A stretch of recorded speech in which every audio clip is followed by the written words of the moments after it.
you have I Am Enough program, Marissa. You have Uncompromised Life.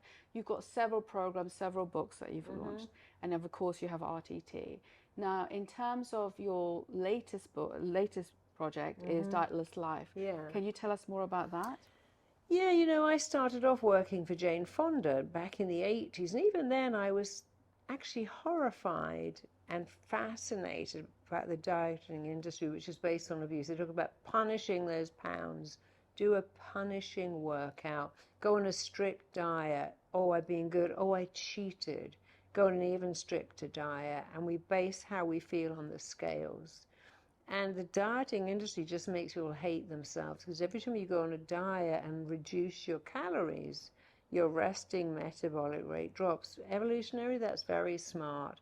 You're in a tribe, there isn't much food because it's a season of winter, and so your metabolic rate goes down to stop you losing weight.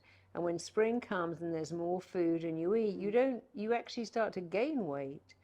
And so the mind is very clear. When you put yourself into starvation mode, depriving yourself, going on a low-calorie diet, going on many, many diets, your resting metabolic rate will drop.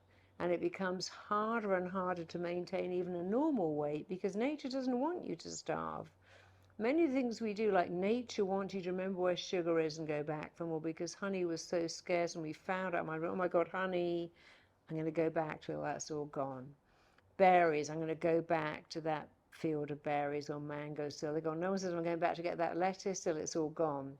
So we have this mindset that food is scarce. We have this mindset that food is love. In fact, there's only one food on the entire planet that's half fat and half sugar, and that is mother's milk, human milk.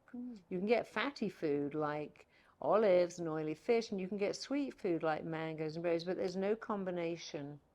And now the food industry spend a lot of time creating the bliss point, making food with 22 teaspoons of sugar, which is obscene because your liver can't process more than 3 teaspoons of sugar in, and it turns it to fat.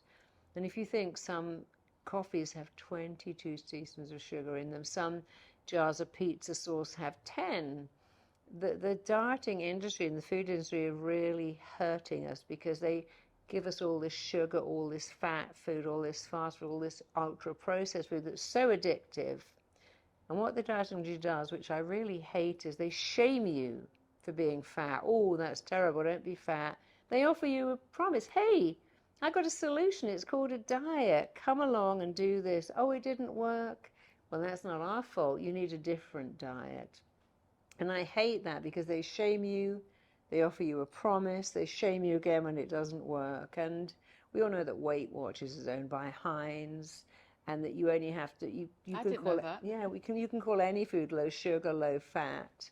And the whole diet has made people ill and sick by talking about low fat, low fat. And fat doesn't make you fat. Fat is your friend. Sugar makes you fat. Your body is very good at burning fat and using fat. Not very good at all with sugar. After 3 teaspoons, you go into fat storage. But there are many ways to make your body a fat burning machine instead of a fat storing machine. And a lot of dietless life is looking at the emotional things that make you overeat, that make you, after we say things like sugar, honey, cookie, sweetie, all these words. We even call each other cupcake, and they're terms of endearment. But dietless life, first of all, takes away the emotional connection to food and this disconnect from who you are. And then it shows you how to eat in a way that makes your body burn fat rather than store fat. But it never, ever tells you to diet. It doesn't ban anything because that just doesn't work. People say to me, hey, I've tried everything. What have you tried? Well, I've done Atkins, I've done South Beach, I've done Cambridge. Oh, you haven't tried everything. You've tried one thing over and over again. That one thing is called dieting. And diets have a 97% failure rate. You have not failed at dieting ever.